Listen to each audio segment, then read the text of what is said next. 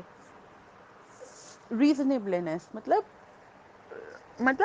Actual ہو، real ہو، reasonable ہو. ایسا نہ ہو کہ ہم کسی بھی طرح کا، مان لیجیے کسی نے رابری کری اور وہ رابری تھی 5 لاکھ کی، 10 لاکھ کی، اور ہم اس کو سیدھا پھانسی کی سزا دے دیں. You can not do this. ہم اس چیز کے پرونس اینڈ کونس دیکھیں، اس چیز کی گہرائی دیکھیں کہ اس نے کتنی کروئلٹی سے کیا تھا وہ کرائم. جیسے کہ ابھی نربھیا کیس ہوا تھا، بہت سارے اس طرح کے ریپ کیسز ہوتے ہیں، پر کیا ہر کسی میں پھانسی کی سزا دی جاتی ہے؟ نہیں دی جاتی. تو اسی لیے ہی یہ دیکھا جاتا ہے کہ جو اس نے کیس کیا ہے، جو اس نے کرائم کیا ہے، وہ کتنی کروئلٹی کے ساتھ کیا ہے، کیا کنڈیشنز تھی، کیا اس کے ایسپیکٹس تھے. ان چیز کو مد نظر رکھتے ہوئے جو بھی ڈیسیزن کورٹ لے رہی ہے وہ ریزنیبل ہو، وہ جسٹیفائیبل ہو. Then principle of natural justice. Principle of natural justice کیا کہتا ہے؟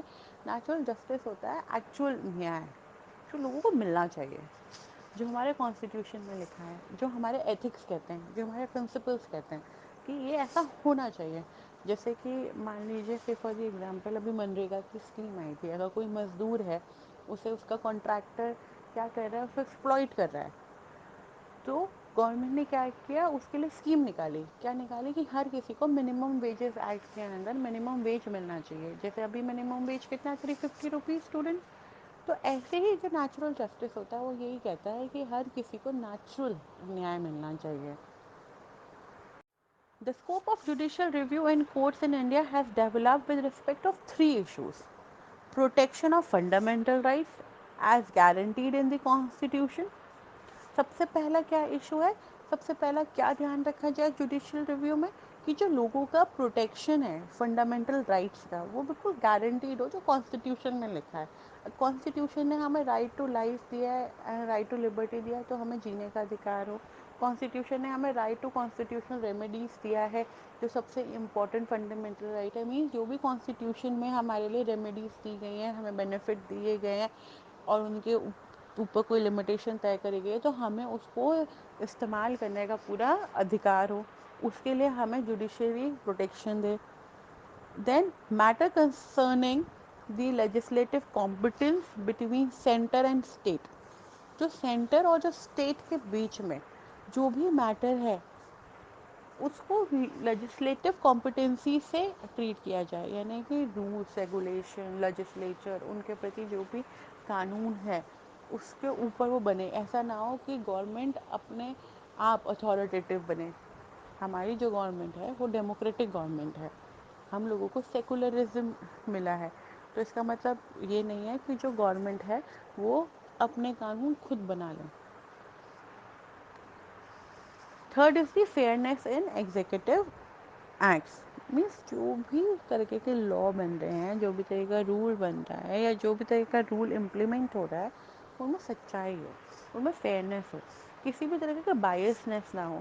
کسی بھی ریلیجن کو لے کے، کاسٹ کو لے کے، کریڈ کو لے کے، کلان کو لے کے، ٹرائب کو لے کے، کسی بھی طریقے کا کوئی بھی بھید بھاؤ نہ ہو. سب کے لیے سمان طریقے کے ادھیکار ہو. اگر جوڈیشل ریویو میں بھی جانا ہے تو وہ سب کے لیے ہی سیم پروسیجر ہو، کسی کے لیے ایکسٹرا بینیفٹ نہ ہو یا کسی کے لیے کوئی ڈرا بیک نہ ہو.